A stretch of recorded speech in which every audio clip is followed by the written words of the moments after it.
2026 2031 y'amazima ffe twalonda nga tujja kutandikira n'akabuulirwa.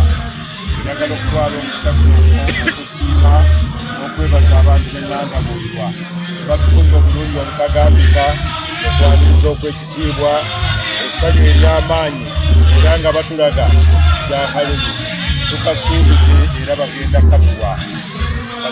Era njagala okukkiriza nti embeera eno etandise ey'ebyobufuzi ne gyesaba bannayuganda naddala okusinga abantu ba Mukono municipality okulonda nga wetegereza, kubanga okulonda kwa luutu eno tetwagala kugenda bandi wagoni, era bandi wagoni yaliwo 2021 abantu bakeeranga ne beebuuza nti naawe twakulonze ate nga mubutuufu si yandibadde omutuufu w'okulonda.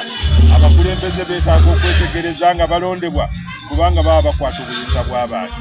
Obuyinza bw'abantu obwo nga bamaze okubukwata busaana okukozesebwa bulungi, era eddoboozi lyabwe nayo baba balyetaaga kyeyogera ku lwabwe ensi neewulira oba ne bateeka mu nkola abavunaanyizibwa. So n'olwekyo tusaba kampeyini zino abantu nga tuzeetabamu tugoberere nnyo message eyogerwa. Nze ssentebe addako Goma division nsabira ddala bannagoma bannange tubonyeebonye ebbanga ate mmwe mbeebaza kansuso munteeseteese bulungi.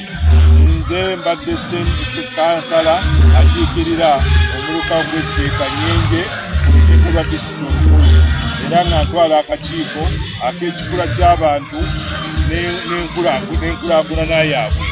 So n'olwekyo ebigambo eby'okuteekateeka naddala nga muloko gavumenti ate nga bwe naliko ssentebe wa finance and planning ndabira ddala nga mbisobola. Bwemma tubulwamu ekintu kimu, bantu baffe kuteekateeka abantu baffe ne bafuna saaviisi, naye saaviisi zigaanye lwa nsonga ya kwesuulirayo kwa naggamba. Era tuli basanyuba, tulina essanyu lya nsusso okutwaniriza obulungi bwe mutyo.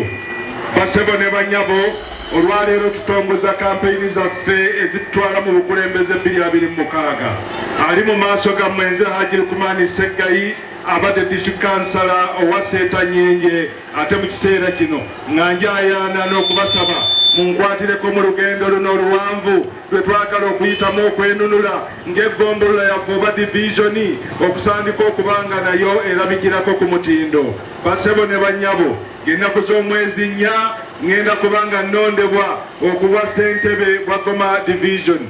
Amanya gego Haji Lukumani Seggayi Saalongo. Tubasaba mutuwerekereko bannaffe wali wetugenda ennantabulirwa mu kisaawe we wagenda okubeera message esinga okuba ey'amaanyi.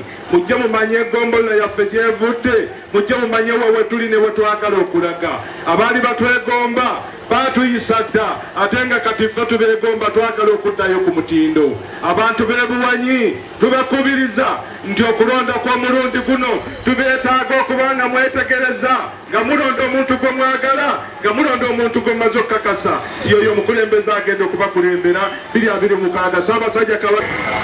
Basebo ne bannyabo ffe abazze ffe baabo, nze Haji Lukumani Seggayi ayayaana okubeera ssentebe w'eggombolola lino 2026-2031. Ate ali emabega bawadde amaanyi gange nga bawadde, naye mu kiseera kino tuyayaana okutuuka ku nkulaakulana.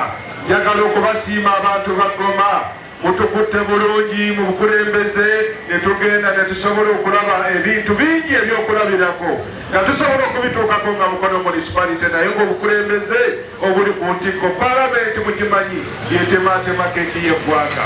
Mukkirize tutwalire Grand Peter Bakaluba Mukasa mu palamenti, nze mbeere ku ggombolola wano bwe mukuba akaama ng'ebirungi bijja. Bwe tugamba nti kino kye twagala ng'agendanga ateesa, bannange tuve ku bintu ebyekaayana n'empaalana. Tukundize simwagala nammwe mutandika okumuwalana. Ebyo tubikooye bitulese emabega, kati twagala kutambula nga tugenda mu maaso. Ebyo byonna tubitegedde, naye tubasaba ekintu kimu, mujje mutuberekereko mu lugendo lwe tutandise olw'ebyobufuzi olw'ebyobukulembeze bino. Tugenda kubeera ku kisaawe wali ku ssaawa 10:10. Mujje tugende tutandike okuwulira ebigambo eby'ensonga. Mujje tugende mutandike okwawula obukulembeze. Muzaŋŋanda anaabeera atya? nange Dr. Reverend Peter Bakalwa Mukasa olwaleero lwatongoza campaign. Ssaabasajja Kabaka